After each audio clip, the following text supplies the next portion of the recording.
Hey, this is Noor Naseer for Adtech Unfiltered. Advertisers and marketers have been talking about a privacy revolution for quite some time now, a world where brands will collect, manage, and act on data in privacy-compliant ways. But a lot of the talking points lack actionable opportunity.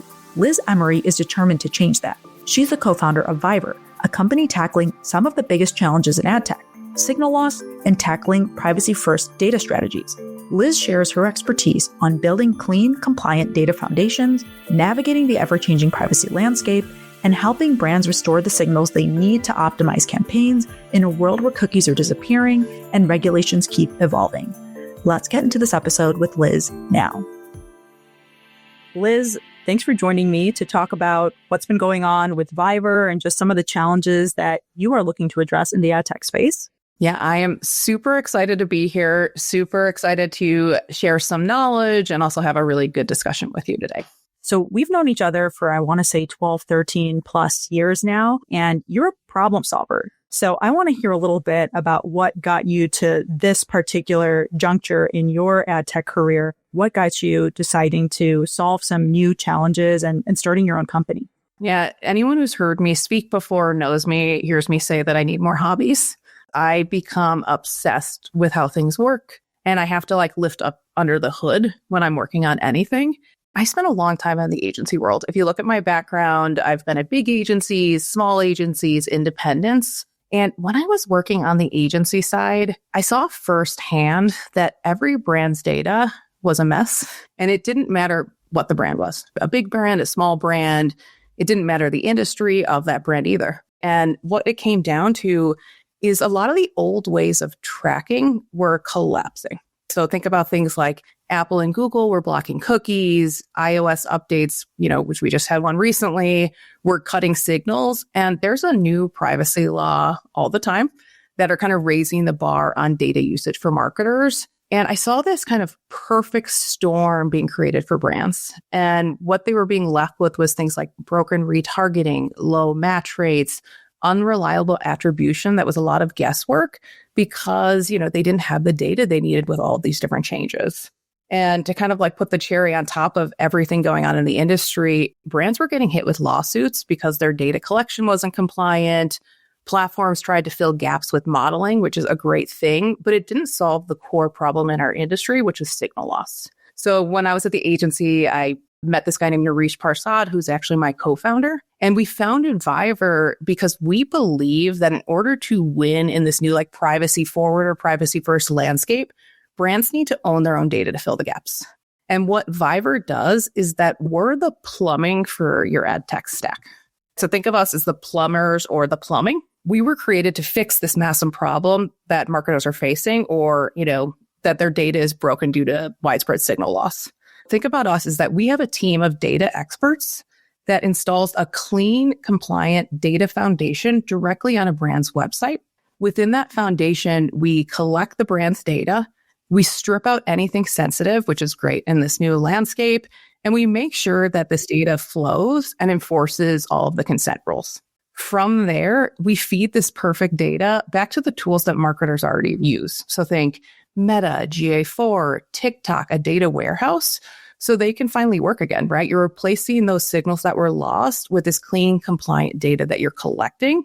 And the best part about it is you don't have to learn new platforms to work with Vyvr, right? We work with your existing tech stack.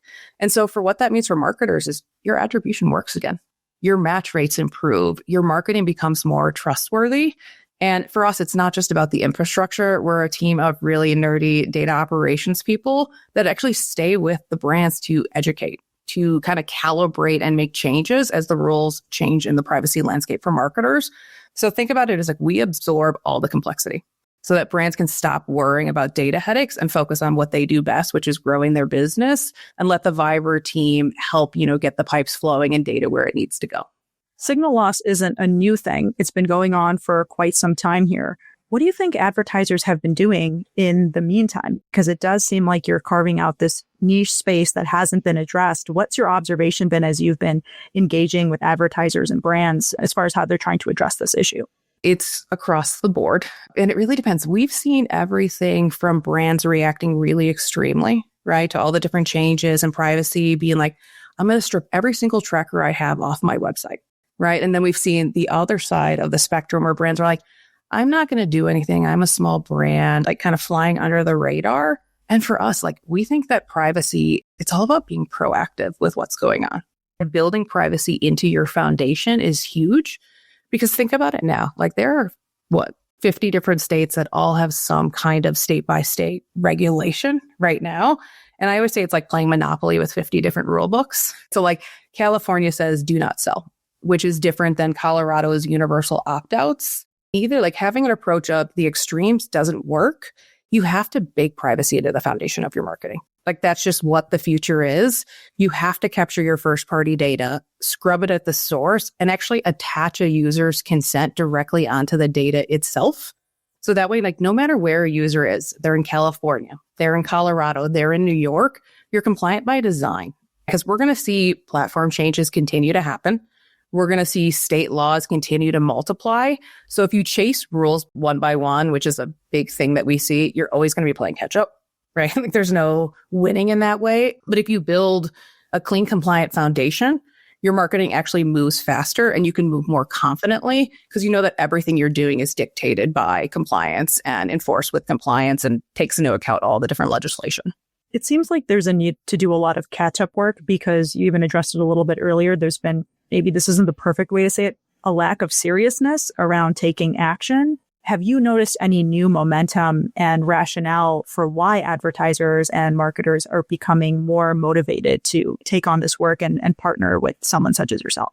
Oh, 100%. And I think what's happening is that people are realizing signal loss isn't going away. It's not going anywhere. Rules are going to continue to change. Things are going to get harder, but they're starting to see the impact in the data itself. They're starting to see it. Like we've had people reach out to us at Vyvr saying, we can't optimize down funnel anymore. We've had people reach out to us saying like, hey, our match rates are significantly lower than they used to be. What's going on? Our retargeting pool is significantly lower. So brands are starting to see it. And I feel like, unfortunately, like a lot of the time we tend to be reactive. It's like, I'm not going to deal with this until it impacts me. Now it's impacting people, right? They're seeing it more. So we're just seeing a little bit more fire to solve these things. But we're also seeing, lawsuits. We're actually seeing platforms make changes. Like you see Meta, for example, like they have their sensitive categories change. They don't want to accept the liability of working with sensitive data. They want to put that onus back on the brand. They're not saying like we don't want to use data because if you think about it, platforms need signal to work. They're just becoming more restrictive in the kind of data that they're accepting from brands. And so I think it's an eye-opener. I think it's an eye-opener where the more clean and the more compliant your first-party data is, the more freedom that you're going to have. And the dependency on, third-party data and the dependency on other things is kind of going away. So it's just kind of shining a light where brands are like, okay, now I have to move. Now I have to act because it's impacting me directly. I know you already shared a little bit about what Vyvr does from a 30,000-foot view, but can you share more about how that restoration of signals takes place with your assistants? Yes. So this is like, you can tell how excited I get about these things. Being able to restore signals for advertisers and marketers without violating compliance is really at the heart of what Vyvr is doing and what we try and do. Because like I worked at the agency. Like when I was launching a campaign, my goal was I want this campaign to perform. I wasn't thinking about like Wizard of Oz, like what's happening behind the curtain. But what is happening is what we mentioned before, right? The changes in browsers, ad blockers, the privacy laws. Those are cutting off the very signals that platforms like Google and Meta need to optimize. And that's what's leading to that broken attribution, those low performing campaigns. And like at Vyvr, we study how the internet works. We really nerd out. We look under the hood because we wanted to build to fight what we call invisible challenges. So that people may not know their campaign's not working. They may not realize things are happening. But our solution and like how we kind of, restore those signals while staying compliant is to capture first-party data directly from a brand's own site. And this data, I would say, is like the only type of data that the modern web truly respects because it's collected by the brand. So it's clean, it's durable, and it's not blocked by a lot of the things that we see blocking signals. The thing that makes it compliant is that before we do anything with this data, we immediately apply a user's consent and remove anything sensitive from it. So then what we do is we create a durable ID. So like Noor, you come to the site, we create a durable ID that remembers your choices so that any time that you come to the site, it persists. And I think that's key is a lot of the time with, consent will expire. If it's built on cookies, for example, we remember it. So Noor, let's say you're 123. Like we remember every time you come back. So you're not going to have to reselect, no, I don't want to be tracked. Yes, I do want to be tracked. And we know because we're persisting that we're only sending the right data on you to platforms when you've given the consent and when you've given us permission. So ultimately, this restores the signals that platforms need to perform and the brand stays compliant every step of the way because we're applying that consent and enforcing it. Yeah, I think you've just addressed my next question, which was going to be about consent. And what do you think really separates your approach to what consent looks like from what maybe many other players are doing in the space? Any commentary from you on what separates you from the rest of the pack? Yes, consent is like one of my biggest focuses and one of Vyvr's biggest focuses. And consent is clear, right? It's a yes or a no from a user. And for a long time as an industry, we've treated it as like a simple checkbox on a website or like a banner. But real consent, like in my mind, is a promise to your users. It's making sure that the user understands exactly what data is being collected, how it's being used, and like the brand can prove all of those pieces for the user. And so I always tell people, like for the user, that means clear, non-technical, plain language toggles, right? So that they understand what they're opting into, not confusing legal jargon, which we've all seen on a banner. And for the legal teams, it means like a complete time-stamped audit trail that proves that consumer choices or user choices were actually being honored. And I think what separates Vyvr out is that, again, it ties back to the fact that we're capturing consent at the source. So we're collecting, like Noor, you come to that site, we're collecting directly there what your consent is and then enforcing it. And not just enforcing it one time, we're continuing that enforcement. So if a user comes in and says no 1 month, we don't forget that. And I think that's like one of the key pieces. We bind that user's choice to, a durable privacy safe ID, ensuring that preference that they've selected, with Vyvr is respected every single time they return to that brand site, no matter what. And I think that that's one of the differentiators is that persistence because we're giving users clarity and the legal teams the proof they need because Vyvr does provide that time set audit trail for legal. And then it also allows marketers to still send the right signals to platforms. They can still send data to platforms and it doesn't put them at risk because that privacy, again, it's built right into that foundation of how the data is collected. So there's not that misstep, right? You don't have to worry about things expiring because the website remembers. It's funny, I was very recently on a site, and I think this has always been a mysterious aspect of when the consent prompt comes up and it says like, will you or won't you accept this? And sometimes it'll say accept, deny. And in this case, the language very specifically stated, whether you accept this or you X out or you continue to scroll on this page in any way, that will all be presumed to be consent for us to collect data on this page. And I think that was the first time that I actually read it stated out loud, but I think that has been the case for years and years, that's exactly how a lot of people who are capturing consent are doing it. They just aren't notifying the user in a really direct way when they share the prompt. It's so funny you say that. It'll bite people. We're in a different time. You have to be upfront about what you're doing. And one of my biggest pet peeves, just prompted this in my head, is collecting data for the sake of collecting data. One of my biggest pieces of advice for brands is collect the data you need. You don't need to collect every single thing possible about your users. Collect the data that's going to make sense because users are getting wise to this kind of stuff. They want their data protected. Like a lot of the privacy legislation, if you think about why they're there, again, it's about user protection from third parties. It's about protecting the consumer. And so I'm always really, really against any, I'm being tricky, or I'm like, consumer trust goes back and forth. You can easily, with what happened to you on that website, lose the consumer's trust and become that creepy marketer versus being the good marketer who's leaning into what your consumers want, respecting their wishes, and then catering to them. Like it makes a huge difference. And I think a lot of brands falter there. I have to also ask you about part of your origin story, which was originally there was a lot of focus on specifically the healthcare space, where, of course, privacy consideration and addressability is just an ongoing challenge. There is so much specific legislation in the healthcare space. Can you tell me a little bit more about that origin story related to healthcare and how you've been able to pivot to go beyond the scope of just that one vertical? So when we launched Vyvr, we focused on the verticals that were hit the hardest. Think about healthcare. Like, healthcare is a perfect training ground. Healthcare brands face the same marketing challenges as everyone else, but they have far more regulation. So it's like, think about the world, if you're not in healthcare, that you function in, and know that there's a layer on top of that healthcare marketers are dealing with. Like, they can't afford to get compliance wrong because they have health data. So huge shout out to all the healthcare marketers that are listening to this. The big lesson, it kind of ties back to what I said before, is that the only scalable solution, like working in healthcare or working in anything, is having privacy baked into your foundation for data collection and your foundation for your marketing.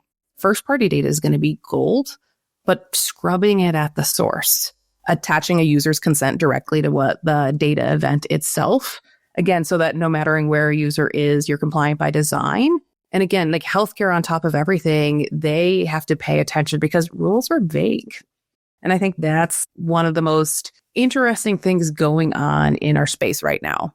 When I think about a lot of partners and tech providers that want to assist with addressability and fulfill whatever their responsibility is, with air quotes, around making sure that they are limiting the collection of anything that falls outside of the scope of what they're allowed to collect, and therefore meeting the requirements of privacy, it feels as though they want to limit the liability as much as humanly possible. That's what they're really using their legal team for, isn't really to dive deep into how they can assist you do better. They're trying to make sure that they're not on the hook for giving you information that they're not supposed to offer to you. That feels like the opposite of what you're focused on at Vyvr. So what does that work look like internally? Do you have more legal expertise or consultation on your end? I want to hear a little bit more about that. I love this question. Tech today wasn't built for the landscape that we're in, right? So like a lot of these tools exist in this pre-privacy landscape. So it's not malicious in the fact that like they're just not built to accommodate all these things, but you're 100% correct. It almost feels like a hot potato of liability. Nobody wants to be holding the hot potato at the end of the day, which is why we're seeing, like I said, like we're seeing these platform restrictions. We're seeing people reel back what kind of data that they're going to accept. They're saying, you guys can use the data, but like we're not liable. So if the brand uses the data, the brand's liable. Whereas if the platform is using that data, the platform's liable. So we're seeing that. For us, again, like we don't think in terms of like, okay, how can we do this? What is the patch we can put on this to use the data? For us, like everything's just about building cleanly. That's like the ultimate goal. Like we pay attention to every piece of legislation that comes through.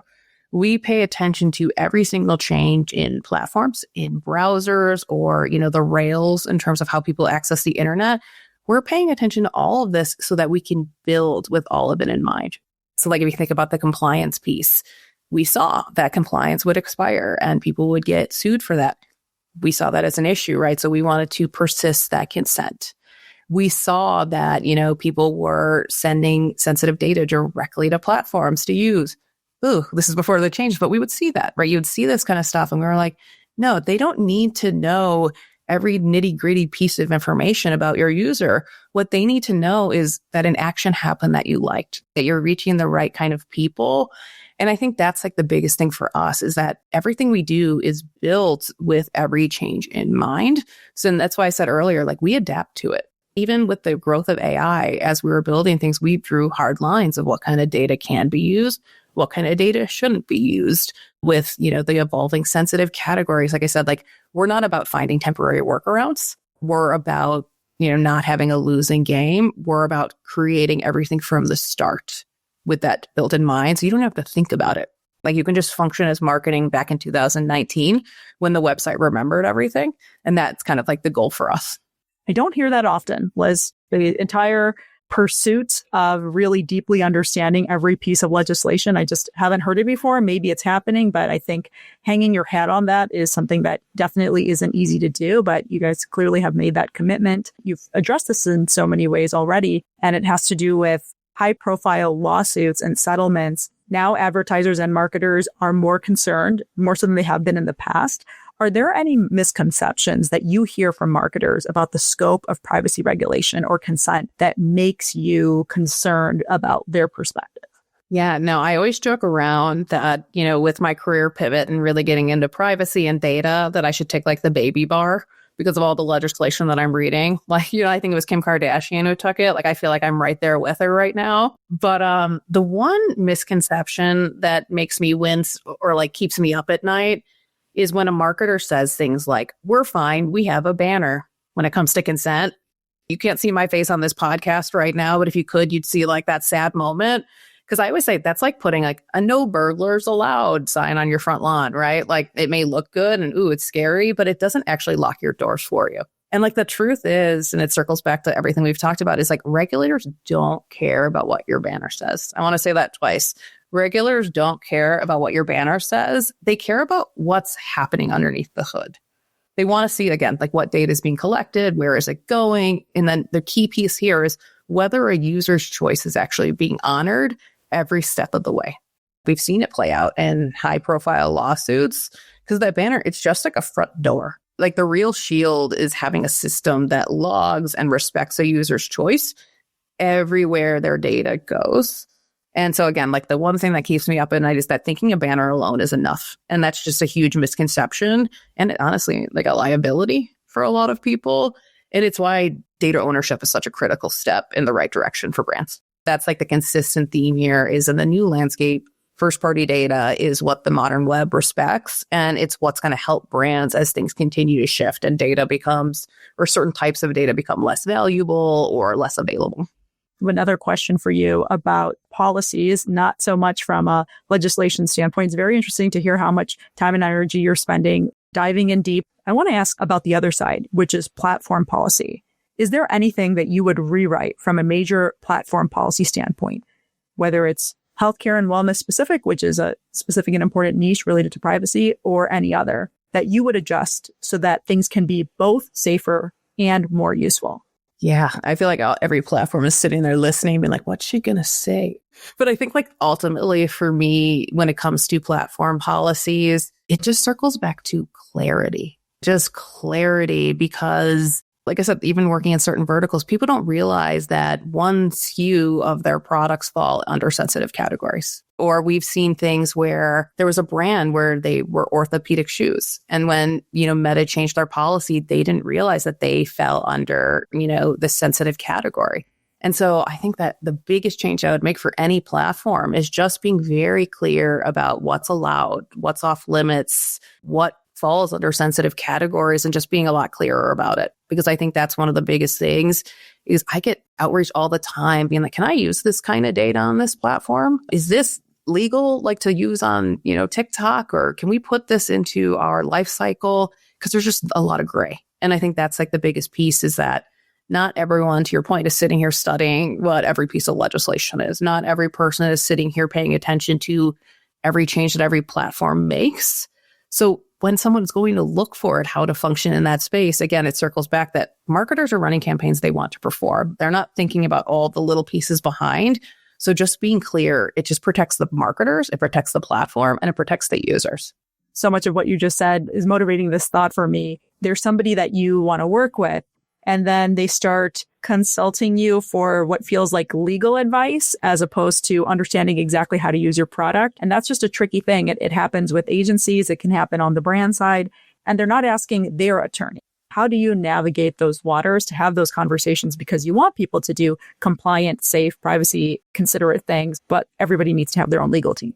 100%. There's 3 teams that we typically work with, right? Like we work with engineering, like since we're a quick install, it's a short, low lift, no dev, but legal. We love working with legal and compliance. We will go through like the whole process. Again, we provide the audit logs that they need for consent. They can see exactly how things are flowing out. They can set the standards. Like nothing leaves Vyvr's data infrastructure or a data layer unless the brand says, I want this to leave and go to X, Y, and Z partner or this data warehouse, and in what format. So like the brand can control exactly how the data leaves the platform. If they're in health and wellness, you can obfuscate the data. If you're trying to use it for, analysis and you don't want to use, sensitive data, we can help anonymize the data. Like I would say, just thinking about us as like legal's best friend. And that's kind of how we position it too, is that we work directly with those teams before anything to make sure that everything is set up how they want it to be too and adheres to their standards. And then the third piece is obviously the marketing and the activation of the data. That's where we work a lot too. But like legal is a big part of what we do. And we work with those teams on like a daily basis because we think it's important just for it to be in step. It's impossible to do an interview in 2025, Liz, and not ask about artificial intelligence. And I know artificial intelligence is an important part of the work that you all are doing, especially as it relates to the data layer, which you just mentioned moments ago. I want to hear from you. Where do you draw the line between using AI models around sensitive data and just making sure that you are only capturing the data that an advertiser or marketer is comfortable with? Yeah, this is a fun one. And it's something that's really hotly debated right now. But for myself personally, like this is a personal POV, is I draw a hard line against using AI to train models on raw sensitive data. And that's things like health records, financial data, or anything that can infer a medical condition. The reason why is like, I always say like when you're doing stuff with AI, it's like you're giving your diary to like someone that's like a gossip person. Once it's out there, you can't unshare it. Like I said, I draw a very, very hard line with there and don't believe that you should use raw, unmitigated, sensitive data to train AI because there's just a lot of risks, privacy violation, lack of consent in there. But that being said, there are ways to use data to get insights and predictions from it. That data should be scrubbed and masked. You can still use AI for like high leverage tasks like prediction, like people using AI to predict churn behavior, predict who's most likely to make another purchase. You can use it for optimization, better signals to your platforms, personalization, right? Like better user experiences on your website, recommending certain products. But the goal is you can still get the benefits of AI for your marketing. So like better insights, better performance without ever putting a user's privacy at risk. My biggest thing is don't train AI on raw sensitive data. The insights are what matters, not like the private details that you're giving on the consumer. So like thinking about things like de-identified data, using differential privacy, which is a unique technique to look at your data, synthetic data generation, right? So you can still get the benefits of your data without, kind of giving them a little too much on your users. Obviously, artificial intelligence, such a big topic. I know you have a ton to say there, Liz, but we'll have to save it for a future conversation. I want to ask you about your vision for the future. Looking ahead at the next 12 months, there's been so much going on, like you already mentioned, with Chrome's deprecation and the pace of that deprecation, more and more state privacy laws, and these evolving sensitive categories. What should marketing leaders budget for now so they're not rebuilding again next summer? This is a really good question. And I think we live in this time now where there's almost a diffusion of responsibility when it comes to what's going on in privacy or, reactiveness to what's going on or, patchwork. And I'm really biased because of what I do. But like my answer is really simple in terms of what marketing leaders should invest in. And that's building a strong future-proof data foundation and collection, not temporary patches. And the reason being is we're going to consistently see change. Chrome depreciates cookies. What we see now is someone's trying to find a temporary workaround. Or a new state law comes out. What we see now is people just add another layer of consent to their banner. Like this is a losing game because Chrome's going to continue to focus on privacy. More states are going to continue rolling out their own laws and platforms are going to constantly change their rules. So basically, if you follow the patchwork or you follow this diffusion, strategy, you're going to be rebuilding your stack every single summer. And that's slow. That is expensive. And that's a really big liability. And so for me, I think the smart move for marketing leaders is to invest in infrastructure that captures and protects first-party data in a durable way. Because first-party data is gold, will continue to be gold. If you're doing that, when your data signals are clean, they're compliant, they're portable, you can plug them into whatever comes next without worrying. whether it's AI, retail media, CTV, whatever's next in terms of what we're going to be working with, you're going to be ready for it. And you're not going to have to rip up your entire system every time you want to invest in something different or in something new. So like investing in that privacy safe foundation, you're ready for whatever Chrome throws at you, Congress, California, because your foundation is sound. Everything you do is being executed off of your own data that makes sense. And so it's a one-time investment that future-proofs your strategy for your entire marketing operation. Like, so having that strong foundation without the gaps, without the leaks is what brands should be investing in to preserve them as things continue to change, because they will. It does sometimes feel shocking how often people are putting Scotch tape on the holes of their boat to this day. But I think that the level of concerted effort that you're making and other people who are deeply motivated in being pioneers for both addressability and privacy are going to really motivate advertisers and people in the ad tech space to show up differently. So this hopefully is the beginning of more future meaningful conversations. And I appreciate the time today, Liz. Thank you so much for having me. I love it. And this is great. I'm really glad to have this opportunity.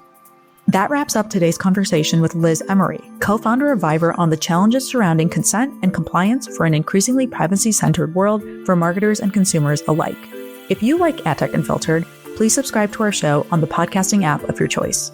I'm Noor Naseer, another episode coming out soon.